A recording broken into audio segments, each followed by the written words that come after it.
Following Mike is always a difficult task for me. So when I think back, I came into dope. I've been with the state police for 22 years. 20 years ago, I worked on a drug team as an undercover officer in the Battle Creek area. And honestly, I sit here today and even think, I don't even know if we ever bought heroin 20 years ago. It was a lot of other drugs. Fast forward to about 7 years ago when we were not the agency investigating Andy's death. However, I had a very good working relationship with the detectives, and that was one of the first delivery-causing death cases that was charged in Jackson County in some time. Delivery-causing death, and that the individuals who gave Andy their heroin that day were criminally charged for that, and it's a homicide. And so here I am now, and I'm running the Jackson Narcotics Enforcement Team in Jackson County. And let me tell you, if we don't spend, when we're in enforcement mode, meaning we're not cleaning up meth labs and other drug issues that we have in Jackson County, if we don't spend 85 to 90% of our time on heroin, then we aren't doing anything. It's so prevalent out there.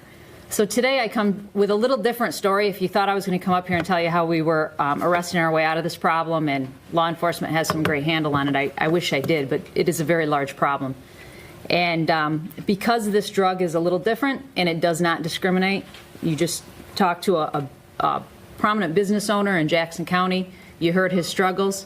We've had 2 doctors explain this problem started at the hands of ultimately prescribing physicians. Very intelligent people, well-meaning, not that that's the entire, but that's 75% of users that we talk to when we have a chance to, and I do frequently, will tell us that 3 out of 4 of them will say that they started on a prescription drug. About 40%, I believe, are misusing their prescriptions, and as one of the slides showed, the others come out of people's medicine cabinets in other means of obtaining the prescription drugs on the street. So kind of unique. I wish I could sit up here and say that we are going to arrest our way out of this problem, and that as law enforcement we have it under control. But the truth is it is going to take everybody, and it is going to take some changes. A lot of times I'll get up and speak, and I'll hear people say, I always love it because I love to hear what people say before I come in the room, and I always love to hear how people start talking about this heroin problem, and I'm tired of paying for these ambulance rides for these people. I'm tired of paying for this Narcan for them to keep them alive. It's Darwinism. Come on, let them kill themselves off. I sit there and I listen to that, except I know a little bit about it and a little bit about the disease. And then I think about, would you say that if your son, father, uncle had a heart condition and decided to go to McDonald's and eat a hamburger? Would you really have that exact same attitude? Because it's a disease. And until society as a whole starts to understand that, we're going to have a hard time moving forward. So whether you agree with that, whether you're tired of paying for the ambulance rides and everything else, listen very loud, clearly to the messages that are being spoken up here, because this is the reality of what we're seeing. So my perspective is a little different, because normally I deal with a problem, I just put them in jail. It's pretty simple. Not this problem. This problem is very different. I'm going to explain to you a little bit about why, in particular, heroin dealers and going to jail is also a problem. It's one of the frustrations that is law enforcement, at least in Jackson. Not because of the system, but because of the sentencing guidelines. And I'm going to touch on that kind of briefly, only because it's a little convoluted and complex, and I don't want to talk too long because I know there's probably going to be a lot of questions from the audience. So what I will say is that, a lot of these stats that we see are a little bit outdated, 2013, 2014. My stat says in 2014 statewide, heroin overdoses were greater than motor vehicle accidents. I'm going to go out on a limb and very confidently tell you that's for 2015 and 2016, and I bet we can go back before 2014 and see that trend is there, or it is coming along. So. But one of the problems that we have when we start talking about heroin deaths is that it's very hard to qualify a heroin death. And the reason that it's hard to qualify that is because when somebody dies from a heroin overdose, there is a thumbprint for heroin that is present for a very short time. It's called 6-monoacetylmorphine. So we're going to call it 6-MAM because I can't say that word very many times without tripping over my own tongue. So 6-MAM is in the blood for a very short amount of time or in the urine.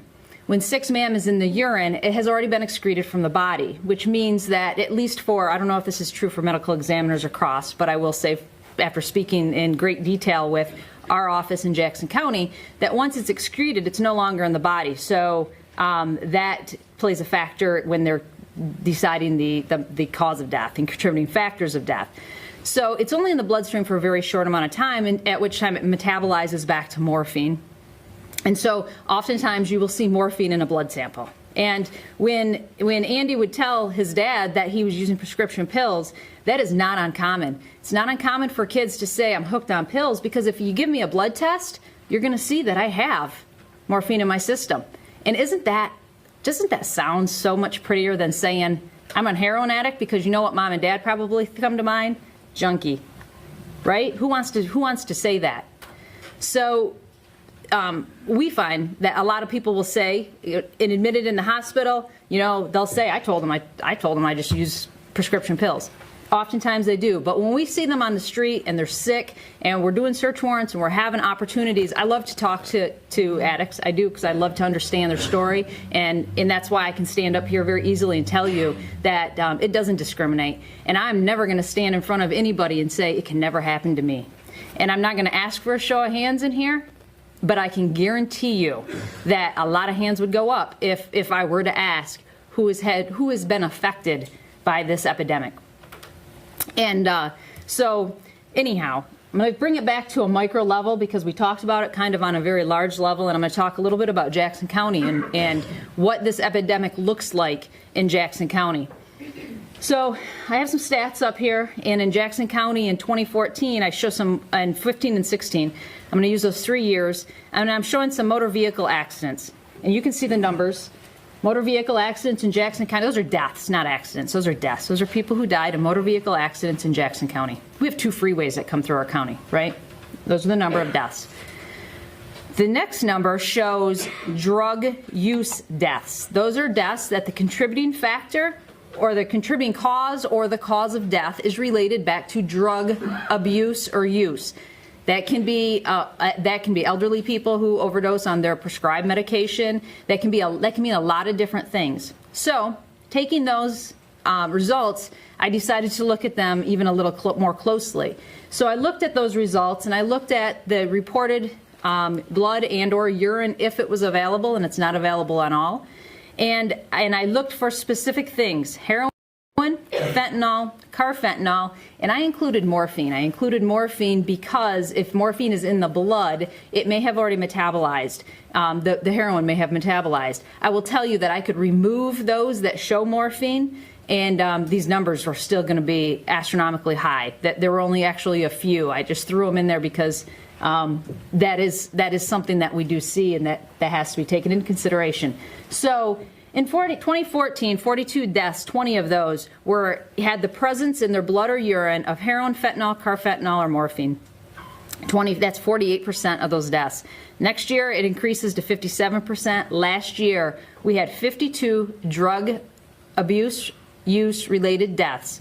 37 of those, 71% in Jackson County, are related to this epidemic, the reason that we're here today. So that is a huge problem. 160,000 people in Jackson County, those are huge numbers. Those numbers outweigh motor vehicle accidents by more than twice.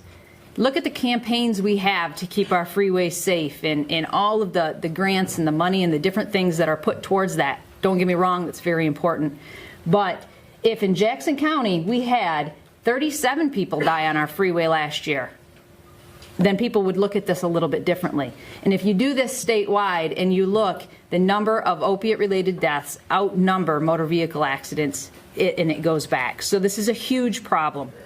We talk a little bit about fentanyl and carfentanil, and what I'll say about that is that we are seeing that in Jackson. Fentanyl, first fentanyl came along, and this is, I'm speaking about Jackson, but I think I can pretty confidently also just spread this across the state.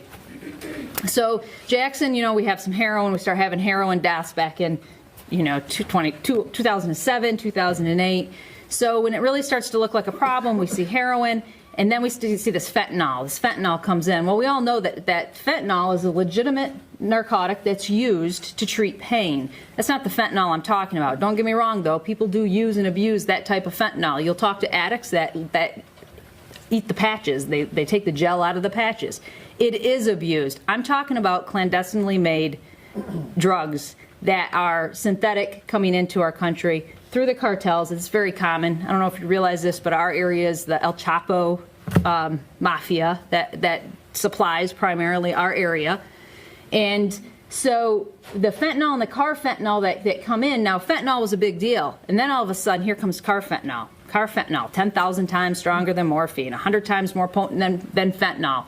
Holy cow. Fentanyl is almost a thing of the past. Like now we're looking at carfentanil.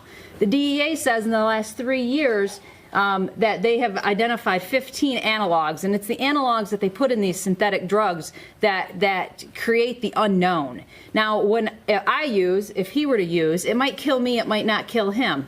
We don't know. It's not like this stuff's being made under FDA guidelines and approval, right? This is being made in a clandestine lab. And why? Because for about $380, I can return an $18,000 profit. And that is on the very, very, very wholesale end. So it's very profitable to do. A lot of the dealers that we see think that they're dealing heroin only to find out that they're actually selling carfentanil. They don't even know. It doesn't matter. And to be honest, it doesn't matter. If they said, oh, it's fentanyl, it's not like they're going to send it back like, you got the wrong gift from Amazon or something. They're going to keep it. They're going to sell it because this is about money. These dealers are predators. When he said that they called his son, these dealers are predators, and they are after some very vulnerable targets when we start talking about the addicts. So locally, and again, this is really difficult. I spent a lot of time trying to put a slide together over the past couple months. And really your only takeaway that you need to know is that heroin is a very profitable business. And I absolutely failed you guys because I really had a visual demonstration of what a kilo looks like, and it's in my car. And it's too cold to run back out and get it. So no, actually I just thought about it as we got seated. But I'm going to show you this piece of paper, the square piece of paper. Add a little bit of width to that. And we're looking, this is about a kilogram, right? 2.2 pounds, not a lot. My demonstration that I used, I grabbed a bag of sugar, 4-pound bag of sugar, and I could almost have made 2 of them. So we talk about a kilogram, and we talk about a $48,000 purchase. Now, forget about the fact that people put cutting agents in it, and they make this kilogram go longer and farther and more weight and makes more money. This is at the most basic level.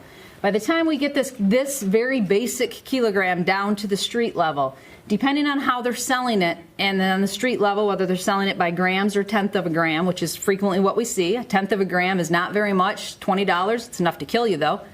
And in a gram right now on the street is running at about $150. A little different than the slides you saw earlier because those were, the purity is much different. So we're talking about $150 a gram is what we're buying heroin for in Jackson right now. In any event, that heroin, and I broke it up to make it equal, has a return of about $178,000. Very profitable business. These dealers don't care. They don't care that they're killing people, and it doesn't matter.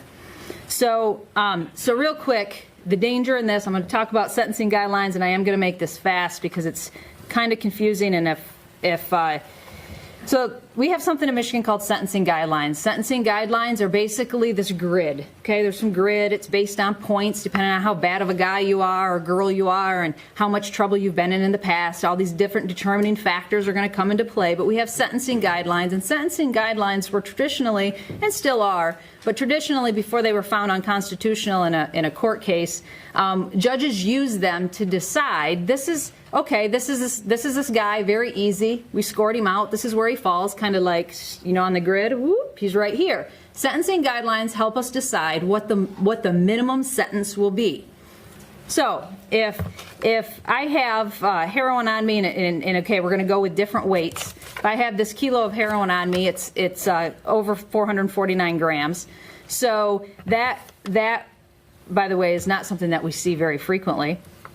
And if I have that on me, then we're in an A grid. If you're in an A grid, Basically what that means is that the end sentence is like 30 years. The beginning sentence, you're pretty much guaranteed to go to prison for some amount of time on an A grid. But we don't see that a lot. So then we drop all the way down to 50 grams, up to half of this size. So we're going to drop down to that 449, and we're in a B grid. In a B grid, might get you to prison if you're a bad enough guy. But what we see a lot on the street and what we deal with is under 50 grams. Heroin dealers are very organized. They're drug trafficking organizations. They are organized. They have this down. So they have a lot of little street dealers. They give them a little bit because when the police take that person off, they didn't get all this. They only got just a little piece of it. So it makes it very convenient for them. So when we get this, let's just say 10 grams. Let's just talk about 10 grams. And if we get 10 grams, that's what we call a D grid. A D grid has a maximum of 7 years. And if the person selling it, which is very typical to what we see, has a no or minimal criminal history, the judge can actually consider zero months incarceration. They can get probation. That happens. So what is the incentive? I mean, why would you not take this chance, right, to do this? Because the sentencing guidelines, and now they've been found constitutional, but in that same court case, what it says is that the judges still need to consider it, use those as what they're meant to be, guidelines, and to consider those when they're imposing a sentence. Methamphetamine several years ago became a huge problem in Michigan. We're not talking a lot about it now. It's still a very big problem in areas like Jackson for us. Methamphetamine, though, to give you an example, is a B grid. It's a B grid. If we get somebody with, they're going to go to jail anyway, probably prison if we get them making a meth lab. But if I tell you how many deaths we've had by meth, and I am not minimizing the dangers of meth because there are a lot of dangers along with meth, but we're talking about deaths today and use. We talk about deaths and use. This heroin epidemic is as big of a problem for a different reason. So that's a real frustration that we see, that I see, is that, we do all this work, and he talked about the medical field, it feels like you're getting nowhere. And that I feel like a gerbil on a wheel sometimes, just like running. And then I'm like, oh, maybe we'll get them better, we'll get them again. So it is very frustrating because of the organization and the way it's set up. With that, I'll just say that there are a few things that are in place right now, and I want to talk about these in addition to the enforcement. And trust me, we are enforcing as much as we're able to enforce. But we can't cut the head off a snake on this one. As long as we enforce, there is somebody to take that place as soon as we knock them off. And they won't be long, and they'll be back out again, is what I'm trying to tell you. So that's double the problem, because they're going to come back to this. You don't get a taste of that money and just walk away when you get out of jail. It doesn't happen. So as long as we have the demand for this drug, we are going to have this problem. We, Michigan, we are going to have this problem nationally, but more locally for us.